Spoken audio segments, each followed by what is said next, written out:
Le doy la bienvenida en el estudio al diputado Rubén Moreira, coordinador de la bancada del PRI en la Cámara de Diputados. Gracias por estar aquí. Bienvenido, Rubén. Muy buenas noches, Guillermo. Tus órdenes. Siempre. ¿Cuántos temas, verdad? Y además, en un fin de semana y un inicio muy convulso, lo que sucedió hace unos minutos allá en el estado de Tamaulipas, pues tremendo. Se suma a todo lo que estamos viendo. No hemos todavía dado la nota aquí en el noticiero, pero se conoce a través de redes sociales. Fue asesinado el delegado de la Fiscalía General de la República en Tamaulipas. Esto ocurrió en un hecho muy violento, en un ataque con granadas que hizo estallar la camioneta en Reynosa, Tamaulipas. Voy a dar detalle un poco más adelante, pero es un tema muy relevante. Y hay otros. Déjame iniciar por lo que ya comunicábamos hace unos minutos. Este tema de fin de semana en donde la presidenta da a conocer que sale de la Unidad de Inteligencia Financiera Pablo Gómez.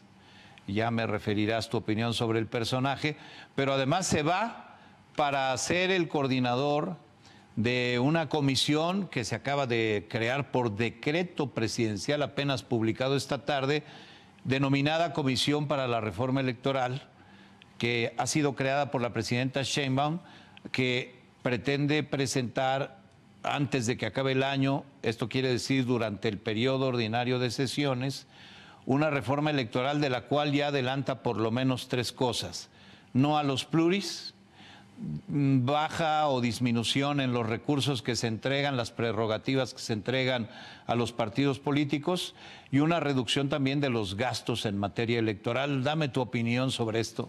Bueno, sería la primera vez desde hace 48 años que la reforma electoral no sale de un empuje que dé o la sociedad o las oposiciones. Y además es la primera vez que se cocina solamente por el poder, la iniciativa. Si nosotros revisamos esta comisión presidencial, vamos a descubrir dos cosas. La primera, la preside la presidenta. Así dice el decreto. La segunda, tendrá alguien que lo haga los trabajos ejecutivos, que será un servidor público designado para el efecto. Es muy interesante porque Pablo Gómez no es servidor público, renunció. Quiere decir que le van a dar otro trabajo, porque estas comisiones, según la Ley Orgánica de la Administración Pública, son honoríficas, o sea, no se cobra por ella. Y además se desplaza al secretario, en este caso mujer, secretaria de Gobernación. Entonces tiene estas cosas inéditas que se antoja, pues que son, como en la parte coloquial se dice, pues un agandalle para hacer una reforma a modo. Dice que se puede invitar a académicos, a miembros de la sociedad, pero no habla de los opositores, por un lado, ni habla de las entidades federativas, y hasta ahora todavía pues somos una república, ¿no? Federada. Entonces es pues muy interesante lo que ahí se está planteando por la connotación que tomaría. Más que discutir temas particulares, digo, pues estamos ante el avance del poder que se quiere quedar con las elecciones.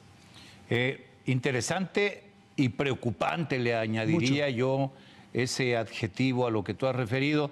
Escucho voces que se han levantado en las últimas horas pidiendo una reforma electoral consensada, es decir, incluyente, que escuche a todas las voces. Y cuando digo que estoy escuchando voces que así lo dicen, te hablo de exconsejeros electorales, de exmagistrados del Tribunal Electoral, te hablo de actuales consejeros del Instituto Nacional Electoral, acabamos de presentar sus voces, te hablo de la oposición, es decir, hay voces que se están levantando ante el poder diciéndole: no se trata de una agandalle, se trata de, en todo caso, hacer una reforma electoral consensada. ¿Ves la posibilidad de que lleguemos a eso, o la aplanadora de Morena tomará sus propias decisiones? Bueno, primero te quiero poner sobre la mesa que hay una parte de reforma que nadie ha hablado, que es cómo se le va a hacer para que haya elección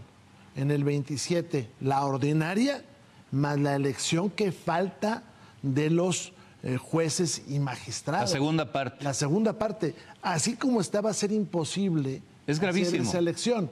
Y de eso no se está hablando.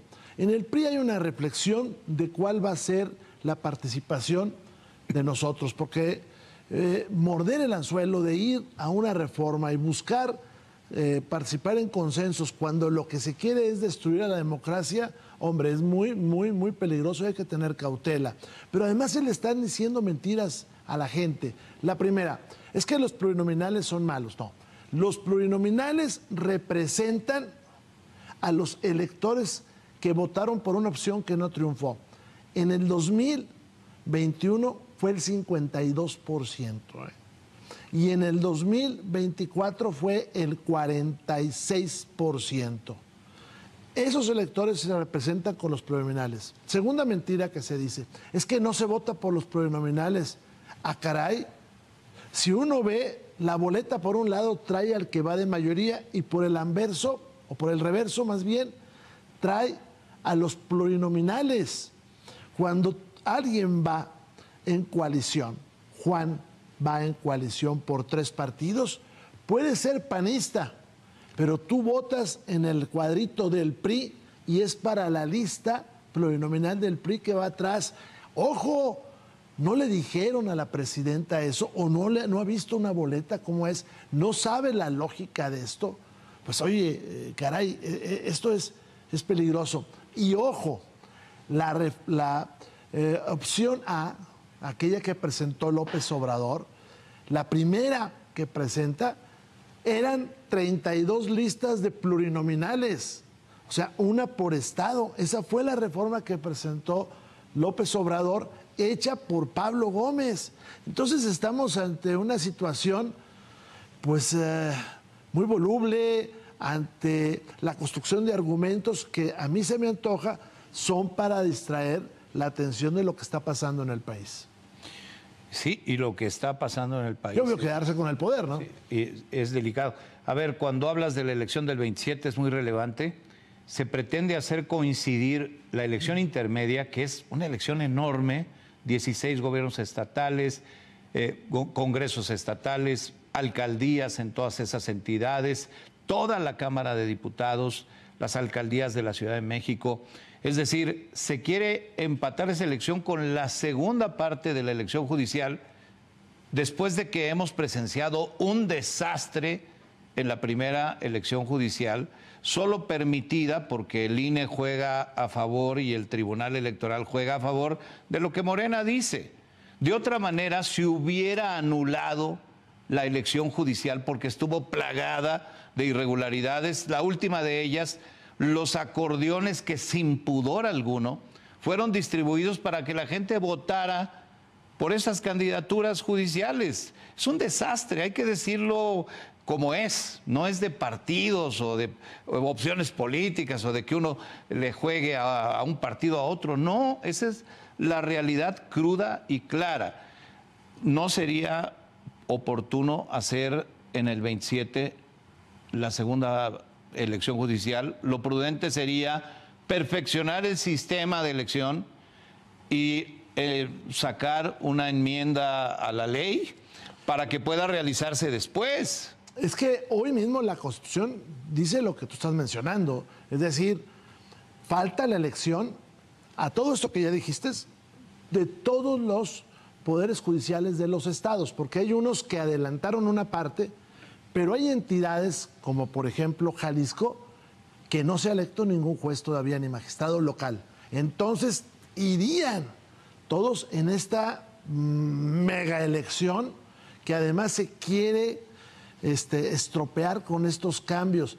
Por eso algunos de nosotros decimos hay que tener cuidado con eso de ir a esos foros, porque estamos ante el nacimiento de una dictadura, pero además irresponsable, porque entonces quieren convalidar su destrozo, porque además están poniendo sobre la mesa pues cosas imprácticas y no han mencionado, Guillermo, lo que tú estás diciendo. ¿Qué pasa con la elección del Poder Judicial, tanto federales como locales? Cuando todo mundo vio que eso no sirvió. Hay entidades donde fue a votar el 6%. Es más, hay 2 entidades Veracruz y Durango, donde la gente fue a votar por las autoridades, digamos que ejecutivas, los municipios, y no fue a votar por las otras personas. Y además, imagínate, aceptar que los partidos se puedan financiar de la oscuridad que puede ser el narcotráfico. Pues, esto no está bien, de verdad, no está bien. Y yo llamaría una reflexión a los demócratas, que los debe de haber dentro de Morena, y que lucharon por establecer una democracia para que no caigan en el juego de lo que estamos viendo. Diputado Rubén Moreira, este tema nos va a dar para muchas conversaciones, porque apenas empieza. En medio del escándalo de Adán Augusto López, resurge el tema contra Alejandro Moreno, el senador de tu partido, presidente nacional del PRI, tu partido. Ayúdame a comunicarle a nuestro público cuál es la lectura que están dando ustedes en el PRI. A esto ya vimos que Alejandro Moreno salió a defenderse, dijo que no se va a doblar, acudió a Washington a hacer una serie de denuncias contra personajes de Morena por los temas que ya se han referido, de vínculos con el narcotráfico. ¿Cómo ves el resurgimiento del caso Alito Moreno? ¿Y a dónde va a llegar? Sí, claro. Esa es la otra. Bueno, fíjate lo que son las cosas, y fíjense ustedes. Hubo una primera denuncia que desde hace más de 1 año y medio había sido desechada y que se mantenía de manera artificial en los medios con declaraciones pues que salían de varias partes, pero digamos de Morena. Ahora que México está convulso, que hay denuncias de todo tipo, que se está cayendo la economía y que el PRI se ha mostrado como un partido opositor, bueno, pues le salen a Alejandro Moreno con este ataque personal, infundado, pero él está echado para adelante. Y empiezan las críticas de por qué él está denunciando en otros foros lo que acá acontece. Yo les diría a ellos... Vendepatria les llamaron. No, a ver, yo le diría a la presidenta que las luchas democráticas en el mundo incluyen decirle al planeta lo que está pasando en algún lugar. Y ellos que vienen de la izquierda, yo les diría cuál es el fundamento, por ejemplo, de la lucha de Vietnam. Tener una base social, la lucha armada, el trabajo pedagógico y el frente internacional. Y lo mismo sucedió en El Salvador. Me llama la atención que esta gente de izquierda se vaya a frases tan duras como vendepatria. Espérame, si hemos perdido soberanía en este país es porque el gobierno de Morena nos hizo súper dependientes en materia de energía y dependientes al máximo en materia de alimentos de los Estados Unidos. Pero además, en la lucha se vale el frente internacional, que es lo que está haciendo Alejandro. Fue a decir, oigan, miren lo que está pasando en mi país, a los opositores se les persigue, y no nada más a Alejandro, a muchos otros opositores políticos, y también a los medios de comunicación, y si no, veamos lo que está pasando. Te quiero preguntar sobre algo que estableciste hoy a través de un comunicado que yo leí esta mañana en relación con el tema del crecimiento económico, en donde estás contraviniendo o controvertiendo los datos oficiales del gobierno frente a una serie de análisis que estás realizando tú para decir por qué esos datos son imprecisos. Sí, son imprecisos. Primero, nunca como antes, este país va a deber una cifra de 19 billones de pesos cuando termine el año. Para ser claros, desde que empezó el país, desde Iturbide hasta Peña Nieto, México se endeudó en 10.5 billones de pesos. Bueno, en el periodo de López Obrador y en lo que va de este sexenio vamos a llegar a 19 billones de pesos, por un lado. Segundo, no estamos creciendo, económicamente no estamos creciendo, y eso tiene efectos terribles, porque si no crecemos es porque no va a haber más empleo formal. En todo el año van 80,000 empleos formales, cuando habían pensado tener 600,000 empleos formales. Para el INEGI se han perdido 240,000 empleos formales y dice, lo que se ha creado no tiene formalidad. ¿Y eso qué implica? Pues cosas hasta muy prácticas. Si no hay empleo formal, pues no hay aportaciones al Seguro Social. Y si no hay aportaciones al Seguro Social, no hay con qué sostener lo que ya está dentro, medicinas, crecimiento, todo esto. Hoy salió, con bombos y platillos lo anunciaron, salió la encuesta de confianza del consumidor, de la población para consumir, y festejan que creció 0.4, sí, pero con relación al mes anterior. Pero si lo vemos con hace un año, decreció en 1.2, y la confianza del consumidor es menos de 50 puntos, es decir, está reprobada. Hay, por ejemplo, elementos para decir que traemos el 30 puntos de 100 en lo que está pensando la gente para comprar en 12 meses. Y se cayó además la adquisición de autos nuevos, que ese es un indicador para saber si la gente tiene expectativa de crecer, porque la gente compra un auto pues cuando tiene certeza. Ahí están poniendo ustedes esa gráfica que es muy interesante. Si ven ustedes el último pico, es hace un año. Y ahorita están festejando algo que no se nota, que es un pequeño levantoncito acá, al final, un pequeño de 0.4, y se pusieron a festejarlo. La gráfica es clarísima. Sí, la gráfica es clarísima, cómo va picada. Y esto es lo que está sucediendo. El resto es el sexenio de López Obrador, ¿eh? O sea, estamos ahí en el 21 al 25. Pero el año pasado tuvieron un pico mucho mejor. Y ahorita están festejando un pequeño levantoncito que se dio en una encuesta, ¿eh? Y eso es lo que estaba viviendo el país. La situación es delicada, alto endeudamiento, una virtual quiebra de Pemex, sí, con muy malos números la CFE, gastando muchísimos recursos en programas sociales. Nadie dice que no hay que proteger y ayudar a los más vulnerables, pero es un barril sin fondo, para decirlo con toda claridad. Los programas sociales son importantes. La transferencia económica, que por cierto es una política neoliberal. Transferir es una política neoliberal. Milton Friedman la propuso hace mucho tiempo, pero hoy, y yo estoy de acuerdo con esas transferencias, pero hoy están en peligro, porque para poder transferir tienes que tener crecimiento. Y en los últimos años el empleo formal ha crecido, el ingreso por empleo formal ha crecido en un 2%. Y el ingreso por transferencia es más de un 100%. Entonces, para asegurar los programas sociales requerimos crecer, y el país no está creciendo porque no se está invirtiendo en acciones que nos permitan que eso suceda. Al contrario, estamos gastando 1 billón de pesos en pagar las obras faraónicas, me refiero a los subsidios, o pagar las pérdidas de Pemex y CFE. Por eso en el norte, sobre todo, vemos que no hay carreteras, vemos que no hay inversión, vemos que no se está creciendo. Y los estados que más están batallando en términos de crecimiento económico, pues son los del sur. Por ejemplo, Chiapas, Tabasco, Campeche, cayó 16% su PIB, abajo del cero, ¿eh? Entonces, pues, están viviendo problemas graves que vamos a ver sus efectos a futuro. Sin lugar a dudas. Pues muchos temas, como decíamos. Rubén Moreira, líder de la bancada del PRI en la Cámara de Diputados, gracias por aceptar la invitación para venir a compartir tus puntos de vista con nosotros. Y faltan las barreras no arancelarias, pero... No, y falta ese tema, ¿eh? Hablamos. Se nos acabó el tiempo, pero es un tema. Y lo refiero rápidamente.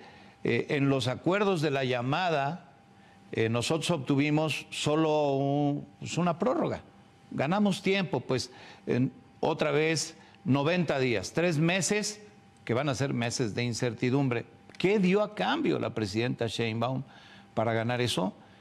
Barreras no arancelarias, liberación de barreras no arancelarias que exigió Donald Trump. El comunicado mexicano no lo dice, el comunicado de los Estados Unidos sí lo dice, y queda pendiente que nos explique el gobierno mexicano qué quiere decir eso. Eso es. Lo platicamos en otra ocasión. Gracias, Rubén.